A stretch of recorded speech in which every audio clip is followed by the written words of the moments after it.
Okay, so we're going to do section 5.3, which deals with electromagnetism. And basically what happens is moving charge creates a magnetic field. So if you have a stream of, so say we have a wire, there's the wire, and we've got a current going through that wire, we're going to generate a magnetic field. Now the strength of the magnetic field is given by the formula B is equal to mu naught I over 2 pi r. Now mu naught is a constant. It's the permeability of free space, and this actually turns up quite a lot, and it's given by 4 pi times 10 to the negative 7 Tesla meters per amp. I mean, these units are basically just so that this equation works and everything cancels out and you end up with Tesla. Now mu naught, yeah, it turns up a lot in electrical stuff and magnetic stuff, so this is a very commonly used constant. You'll find it on your formula sheet. It turns, okay, I is going to be the current, and the current of course is measured in amperes, and R is the distance from the wire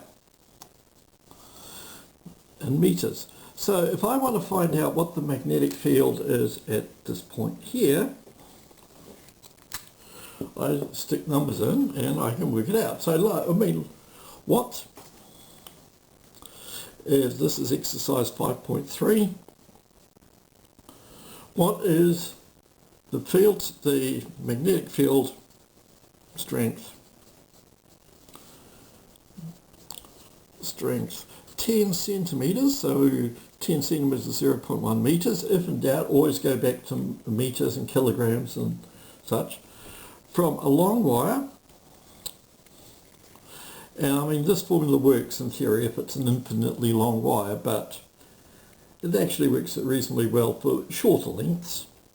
For long wire carrying 2 amps. So B is going to equal mu naught, which is 4 pi times 10 to the negative 7 Tesla meters per amp, times carrying 2 amps, isn't that 2 amps,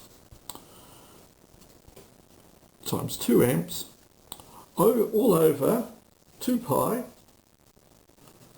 times the constant, or the distance, which is 0.1 meters.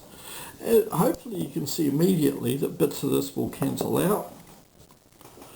That pi will cancel out that. That cancels out 2 of those.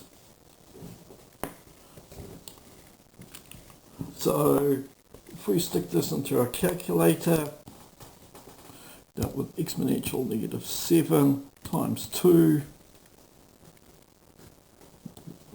Oops, sorry, let's try that again. Negative 7 times 2 divided by 0.1 equals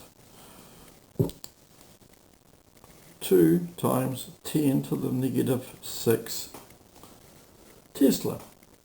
2 pi r form. Did I do that? I've got times that times 2 times 2. I've got that 2 equals 4 times 10 to the negative 6 Tesla. So I've got to take into account that 2. So it's 2 times 10 to the negative 7 times 2 divided by 0.1 equals 4 times 10 to the negative 6 Tesla, which in reality tends to be quite a small field. Quite a small magnetic field. One thing to note about this, of course, is this is going to be symmetrical around the wire. So at every point around there, we're going to get a magnetic field. And if we look at the wire from the top, let's do this.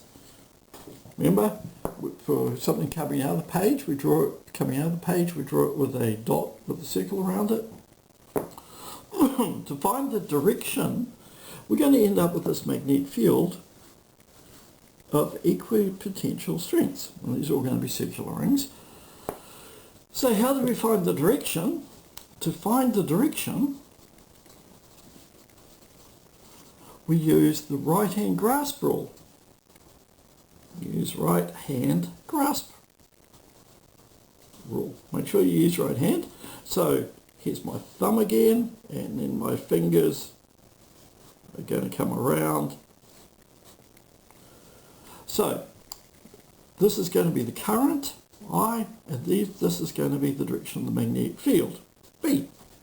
So if I put my thumb here, in the direction of the magnetic field, which is going, the current as I put the thumb, going up, then in this case the magnetic field is going to be going around in circles like that.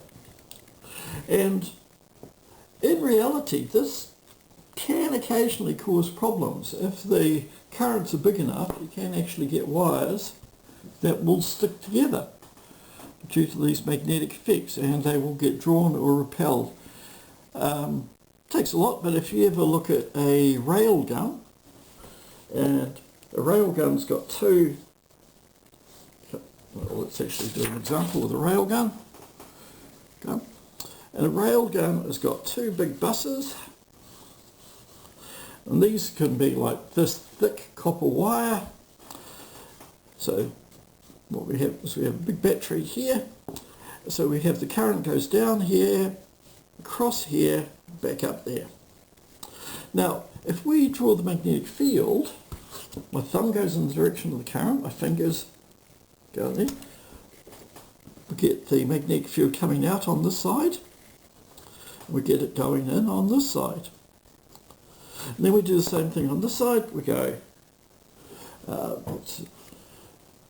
might use blue, do the magnetic field, the current's now going that way, thumb goes that way, so it's going into the page here, and coming out of the page on this side. So what these wires have is these have producing magnetic fields. These are the same.